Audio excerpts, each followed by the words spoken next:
You've probably seen those videos with the super ripped guy or girl walking around parading, maybe on the beach or something.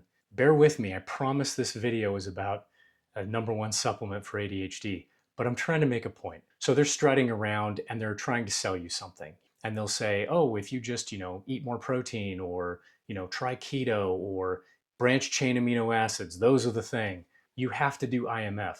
Uh, I mean, intermittent fasting, not the International Monetary Fund. The implication is that if you do these things that I'm recommending, that you're going to look like me. Not me, the influencer. You know what I mean.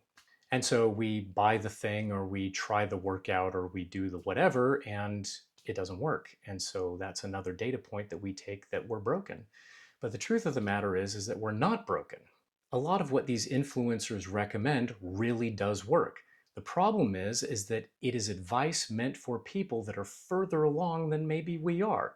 The best of the best of the best, sir. So what we want to do is we want to use things that give us more of a bang for the buck. Think of them like the low-hanging fruit.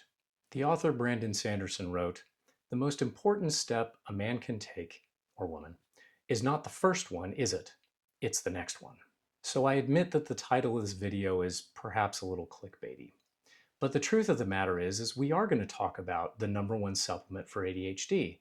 It just might be that the number one supplement for me is not necessarily the number one supplement for you. And so, my fascinating and exceptionally attractive viewers, we have to ask ourselves, what is that next step? I present to you 4 options for your next step, one of which was my next step. And we'll throw in a 5th bonus option, which really is the low-hanging fruit.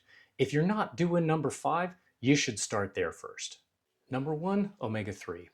It helps to reduce hyperactivity and it increases attention.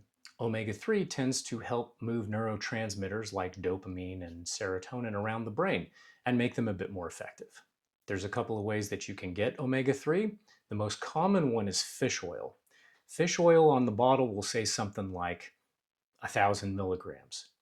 If you read the back of the label, though, you're actually only getting 300. So pay attention to that. Plus, if you take the fish oil and later you have really fishy smelling burps, you know that the fish oil capsules that you're taking are rancid and you should probably just throw them out. The alternative to fish oil is plant-based sources. There's algae, but the most common are usually chia seeds and ground flax seeds. You want to use ground flax seeds because if you don't grind them, they just pass right through you and you poop them out, so it doesn't really help. Number 2 is magnesium. It helps with focus and attention and emotional regulation and impulsivity control. And, it helps with sleep too. Is he asleep? No. I'm pretty sure he's dead. Plus, it has the added benefit of trying to reduce some of those stimulant medication side effects, potentially. The reason why magnesium works is because it is an essential building block that a lot of neurotransmitters are built off of. And it so happens that ADHDers tend to be chronically low in magnesium. If you're going to try magnesium, use magnesium glycinate. It's the one that's most bioavailable, or in other words, the one that we absorb the best. Number 3 is L-tyrosine.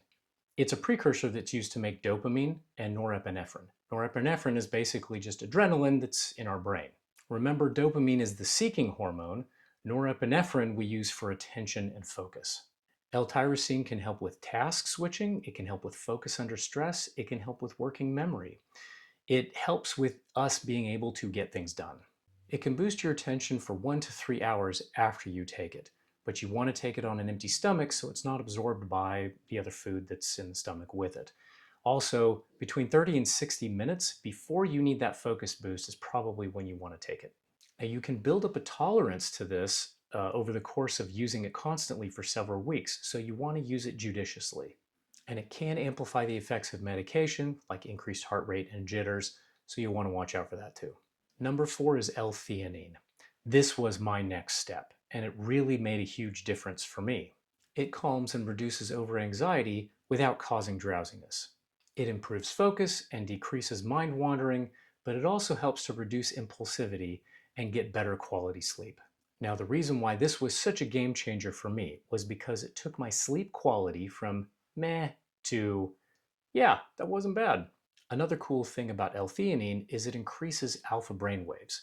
Those are the brain waves between 8 and 13 hertz that see an increase when you do things like meditate really deeply. Inner peace. Oh. It also increases natural calming neurotransmitters like GABA, and you can use it as a complement to stimulant medication, but it's not a replacement.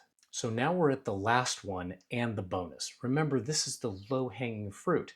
We should start here. We're going to get the biggest bang for the buck with this one.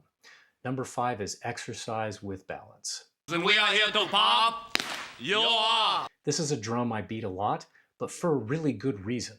Most physical movement and exercise does involve balance. You can do things like rock climbing, running, and martial arts, but even a set of push-ups involves balance. Anytime we do exercise, it stimulates the cerebellum. The cerebellum coordinates muscle movement, but it also is responsible for impulse control and emotional regulation.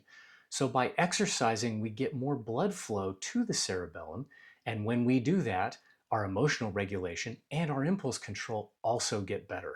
Now, the benefits of exercise can last from an hour and a half to 3 hours after you do the exercise, but the great part is that as you exercise over time, your baseline rises. And really all it takes to start seeing results is 10 to 15 minutes a day. Now, some of you might be thinking, yeah, but exercise is hard and it's sweaty and stinky, and I don't want to go to the gym, and I don't have time for it, and it takes effort. But the good news is that you can harness exercise, which actually goes with your ADHD brain instead of against it. And there's a way to bypass all the stinkiness and the sweatiness. And that's what we're going to talk about in the next video. So thanks for spending some time with me today. I appreciate you. I look forward to the next one where we engineer the crap out of ADHD.